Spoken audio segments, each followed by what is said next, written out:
Welcome to the Create the Future podcast. I'm Rick Williams. The Create the Future podcast is a forum for leaders to share their stories about difficult decisions they've made for their company or any organization, and in some cases for themselves. My goal is to share these stories about leadership and making tough calls with a broader leadership community so you will be a more successful leader of your organization. We have a great guest today with a compelling story to tell. We will hear about lessons learned and what they experience. I'm excited to introduce you to Sage Breslin. So, Sage, take a moment to introduce yourself and tell us about your journey getting to this moment. Sure. Whenever I'm asked that question, I always feel like there are a billion directions I could go, but I'll at least give you the thumbnail. I'm Dr. Sage Breslin. I'm a licensed psychologist now covering about 44 states, and I am also a transformation coach. I am the founder of the Sage Wisdom Institute, and I'm also the founder of the Rose System. Okay, I know. I actually tell me a little bit more about what those institutions are doing. I just want to give you an opportunity to share a little bit about who you are and the important work that you're doing, because I know it is. And so talk a little bit more about what the institutions are doing and their mission. Sure. So the Wisdom Institute is sort of our parent company. It really houses everything that we do.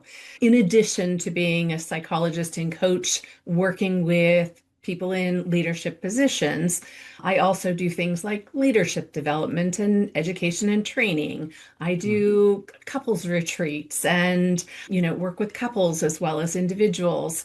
So I do sort of a wide variety of things, and I have staff that also participate in those activities, retreats and, VIP days and things like that. And so in the Sage Wisdom Institute, that sort of is our corporate face. It's our corporate name and houses all of the activities that we do in a very comprehensive way. The Rose System is the work that we do that is very specific to empowering female leaders who have been derailed by toxic relationships. Mhm. So it is very specific to all the things that we do to enable these women to get their mojo back, regain their confidence, improve their bottom line, improve their ability to experience joy in life again, and really to live a healthy life. Well, that's great. Okay. So I know you want to share a story about making a difficult decision. So get us started with a little background and what brought you to the moment when you had to choose to go down the same path or change the path. Tell us, get us up to the point where you had to make those decisions. Sure. I went from having a very broad practice that was focused on trauma recovery, but Hmm. still fairly broad, saw men and women, actually probably saw more men than women. And I did that for about 25 years. And I then really started to look at where I wanted to go next. Did I want to continue heavy lifting all the time? And all the Hmm. time meant, I was handling things in the middle of the night. We didn't have AI. You couldn't just send your clone out there to help. So I just realized as I had, a family and children and things that were really requiring my energy, I really started to think, okay, how can I do this a little bit smarter?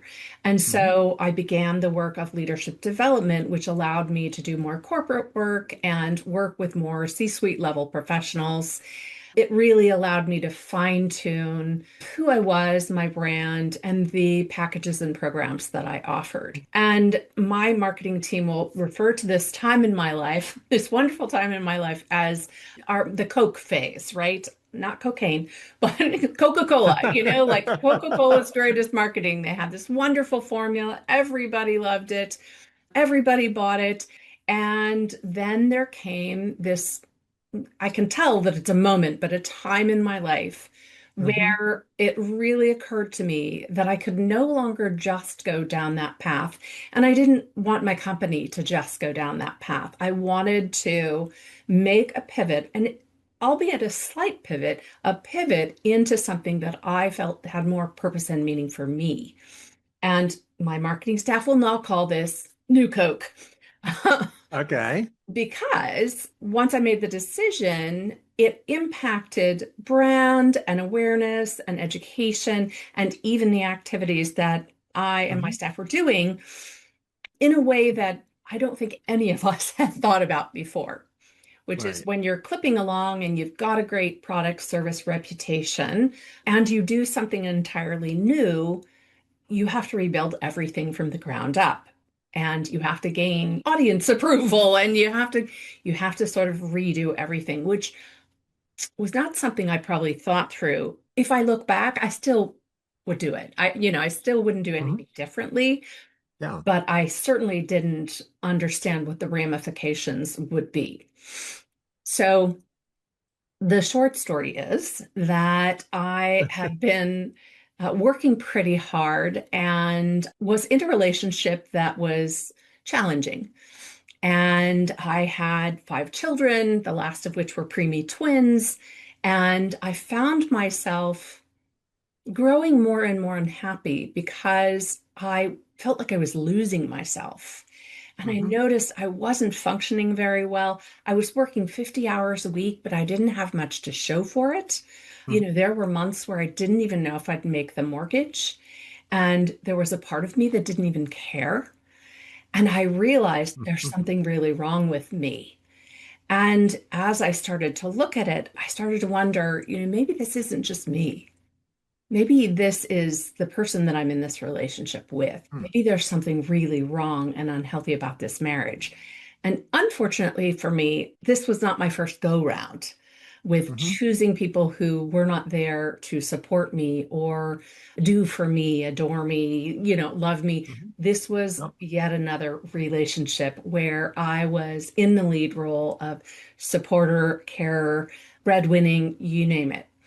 And I finally sort of said to myself, I don't think I could do this anymore. I think I really need to be able to leave this marriage. And when I left the marriage, I couldn't get him out of the house actually. So I kind of a little bit of delay of game there. I just started to feel physically really not well. And I thought, I've got to get some coaching. I've got to go back to therapy. And I did those things. And I finally had the kind of support I needed to finally get him out of my life, out of the house. Yeah. And I felt better. I still felt physically not so well, but emotionally I felt better. I felt more like myself. And it was right around that time that I was diagnosed with bone marrow cancer. And life kind of shut down. I could be a Hmm. mom. I tried to work a little, but my energy levels just started to go further and further Yeah. down until I finally, had to concede that I needed a bone marrow transplant.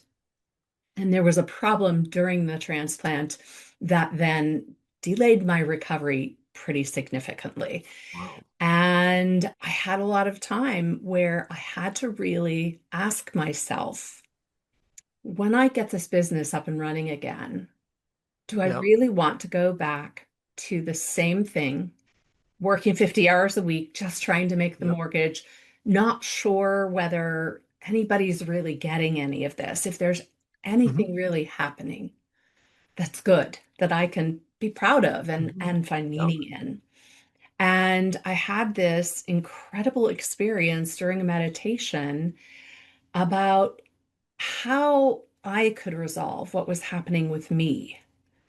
And I just followed the instructions that kind of came to me through the ethers, and I began to feel better and better and more like myself and more empowered to the point at which I finally entered remission, which I hadn't after the transplant. In fact, they said remission is no longer a goal.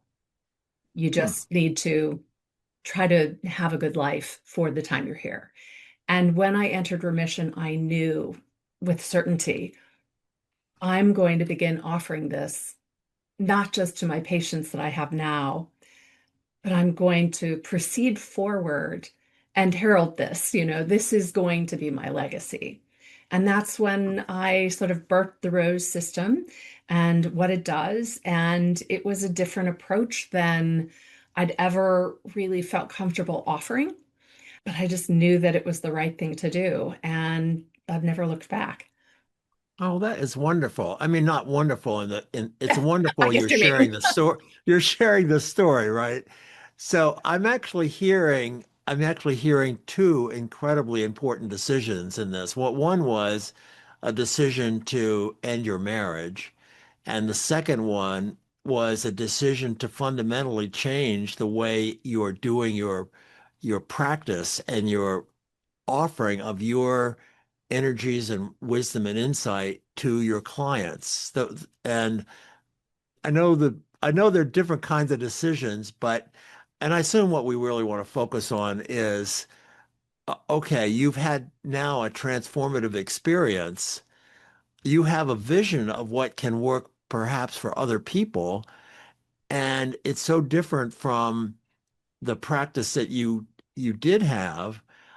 You know, do you change and try to make that work as a business, if we can call it that, or do you go back and try to, redo what you were doing before? So I'm kind of simplifying the quote decisions, I'm calling it, that you Right. had to make. And I'm hearing you say that your staff thought you were nuts to be doing this because why, why would you be changing something that everybody Right. accepts is the way you do this? Yes. Don't fix And it if it ain't broke, as they say. right, exactly. Right. So did you if I'm characterizing this correctly, did you I'm hearing you say that you became convinced by your own experience that this was the right this is a powerful way to work with clients who are trying to deal with their own issues. Did you see that at the time as a decision, or did you see it more as a mission that you had to do? I mean, what did you see was there a decision there, or is it just you said, I know what to do and I'm going to change the way I'm doing this? Kind of talk about that as sort of the process you went through. And my language here is decision making. So excuse me if I'm Right. using that in a way that isn't natural to what you're talking about. But anyway, talk about that a little bit. Yeah. The interesting thing was, I don't think it was really per se two decisions because my decision to exit a very unhealthy marriage was to follow my heart and my soul into self-care. And Hmm. that is actually the mission I replicated in the work that I do now.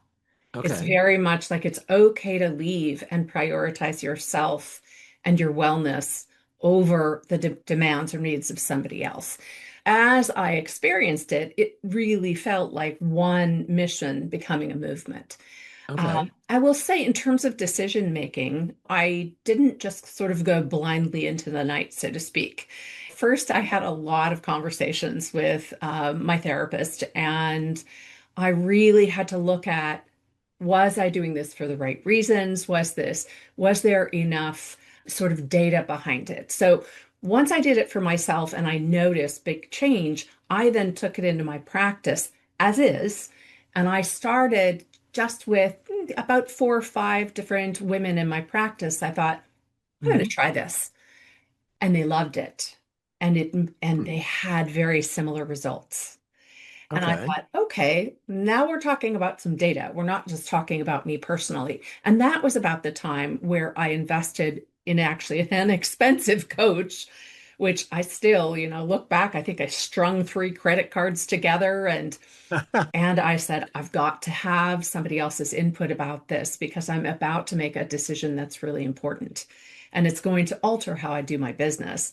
And she saw the same thing. She said, all right, let's step by step through this. And she just kept on getting feedback from me every step of the way until she finally said, I think you're in position. I think your body, your being are now aligned with that mission and with the kinds of programs and services that you know are the best you can offer. Well, that's great. So, okay, so you and I having this conversation is also developing in my mind this notion of it's not developing, but elaborating in a different dimension the way that I talk about people who are facing important decisions. And I encourage them to not feel that they have to go through this alone, to get support and advice from teammates, from collaborators, from advisors. And what I'm hearing you say is that you thought you needed, not thought, but you not well, you did think it, but you sought advice from your own counselors and you got some coaching to help you go through the process of deciding what you were actually going to do here. And you very explicitly thought about it that way. That's Oh, yeah. you said, "Gee, I don't think I could do this completely on myself by myself. I need to get some coaching on this." Yeah. And I mean, you I think strung the thing together all was, your credit cards to do yeah, that. no, I think I just didn't trust myself because I'd been in this disastrous relationship for a long time. And I lost trust in my ability to make decisions. And so for me, it was important that I not just trust, what was in my mind or what I wanted to do, or even what intuitively I felt like I needed to do. I Right. wanted to run it past not just colleagues, but people that I trusted as advisors and consultants so that I wasn't just leaping off that cliff because it felt good, or it felt freeing, I wanted to ensure that it was the right decision for so many reasons. Yeah. Did you pull together some of your own staff or something and talk about these issues with them again as a resource to help you work this through, or I'm just Sort wondering of, whether you use people. Yeah, go ahead. Yeah, I was going to say the team that works with me now is about half and half. So half have been with me all the way through, and half are new staff members. And so I look at, who we were as a business and as a brand before the change took place. And I will tell you, the staff that's been there from the ground up all said the same thing, like, God, what took you so long? Like we've known this for a long time that you were going to eventually pivot into this realm. We weren't quite sure what it was going to look like, but kudos for finally pulling that trigger and getting it done. So, and then the ones who came on after, they don't know the difference, right? This is what they know. Yeah, They believe in the brand right. and our services. And so that's a lovely combination.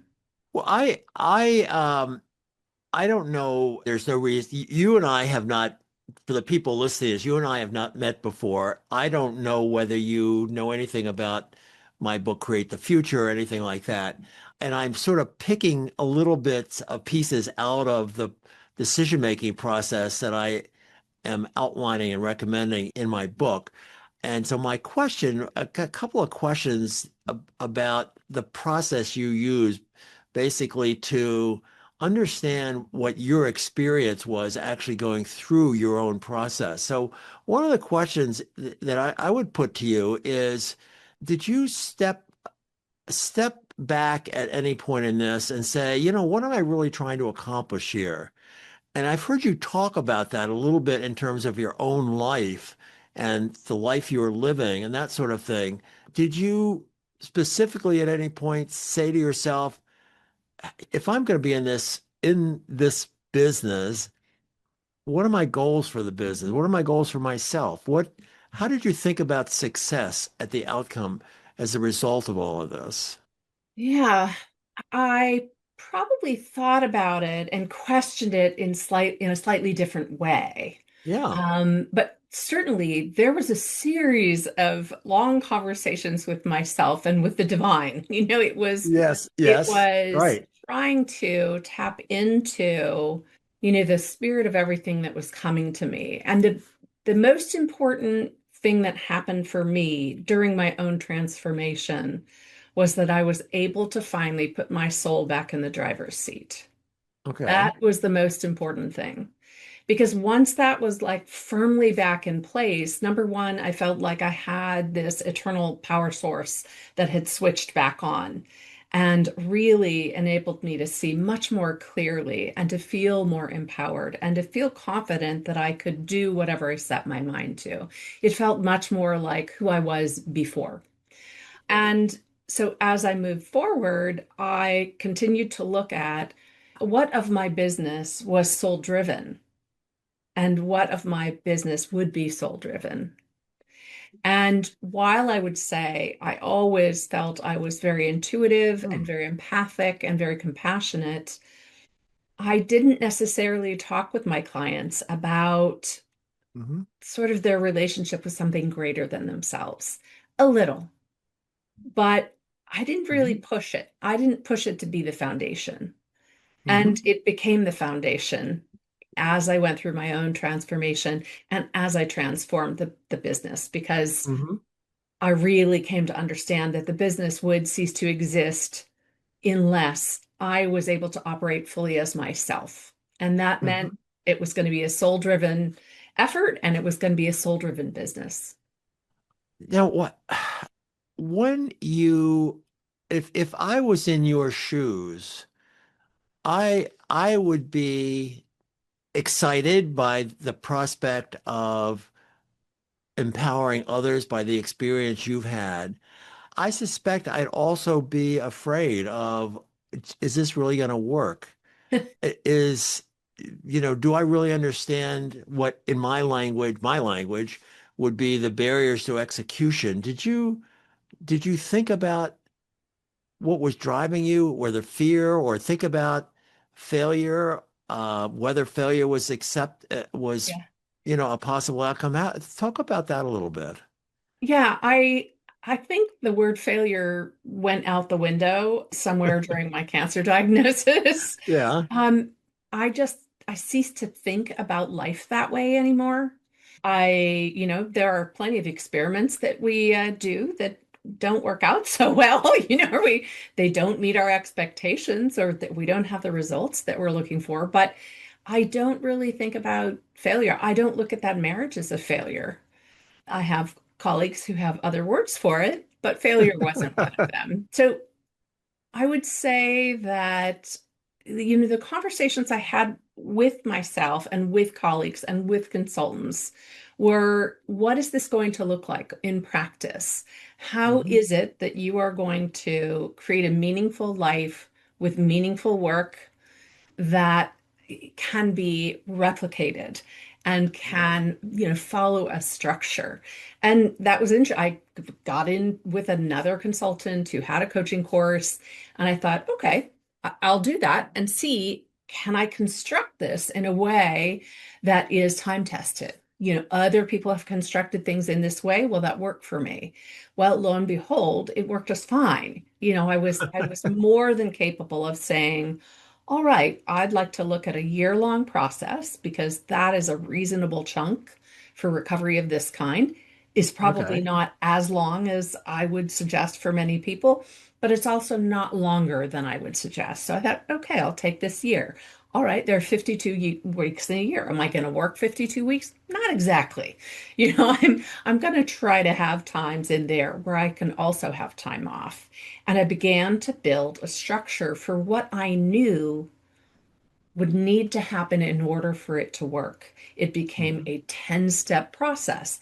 Now, there are people that I've worked with where those 10 steps, they don't, they may not even go exactly in the right order, or what I think is the right order. And they may go, this first step maybe took 6 months instead of a month. Hmm. Everyone's a little different and how it plays out. And I can individualize anything. I know the steps are still the same. And, so I was able to do that. I was able to create worksheets. I was able to create all of this very rich content and structure that allowed me to have a business that could be replicated by my team members, by, myself, that we could market it, we could talk about it, and we'd still be talking about the same things. I will say who I am as a clinician is richer and more passionate now, like Hmm. richer emotionally, psychologically, energetically. But the work I do, like the goal I have, is still the same. It's just Hmm. looking at a slightly different niche. Now, instead of men and women in leadership roles, I work mostly with women. I still work with men, but this particular program that I've developed is for women. And I've done that for a very specific reason. I think that our world has gotten to an interesting and critical juncture. And I think that having old soul women at the helm and at the helms in so many different industries and levels is probably where we're going to find real and enduring change. So I definitely know that I had a very specific goal, and I'm hoping to see that goal come to fruition in my lifetime. Oh, that's great. Well, we've got to wrap up here in a minute, but let me just talk about how you managed yourself in this. And your story is particularly compelling because of your all of the medical challenges that you had to go through, which were threatening your life. So I mean, it's not, oh gee, I have to make a decision for this company, and if it doesn't Yeah. work out, I'll go do something else. How did you manage yourself in terms of your mental, staying mentally engaged with this, your physical, your exercise or sleep, or did you think about taking care of yourself personally as you went through this in a way that would be worth sharing?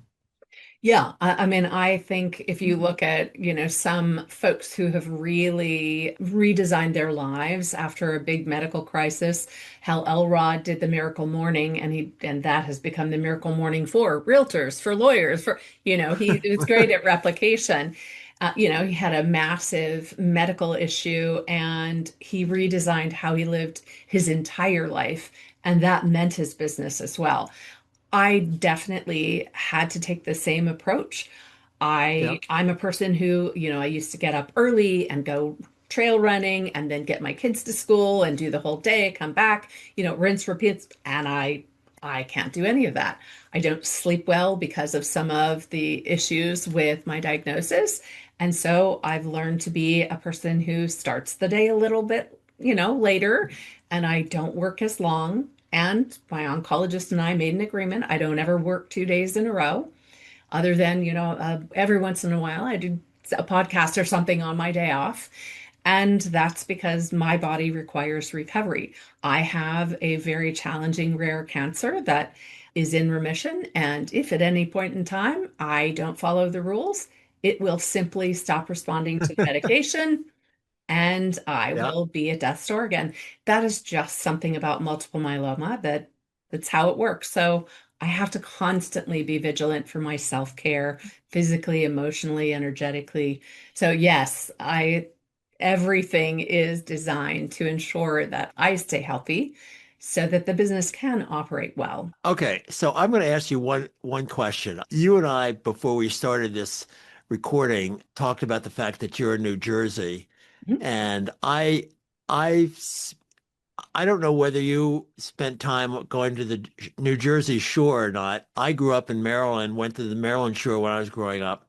Yeah. One option for you is to just, heck, why am I doing all this? Why don't I just go to the shore and just relax? And my question is, where do you get the courage and the stamina and the determination to keep doing what you're doing, which is so important for so many people?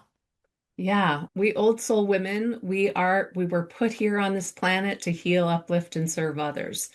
It's a mission, and it's not a mission that I can ditch. It's a divine mission. It is what it is. Some days I'm more tired than others. Yeah. And I think there will come a time where playing at the shore with my grandchildren is all I want to do. But at this point, I still have so much passion to uplift women so that these leadership roles in their lives, whether family, community, teams, corporations, the country, whatever it is, so that they can do that. I really feel like I'm going to make this place a better place for my children and grandchildren and, God willing, great grandchildren. And if I can just keep on doing what I do to enable that to happen until such time that I just decide, okay, yes, I'd rather just be staring out the window or staring out the porch at the sea. I'm all for that as well. Okay.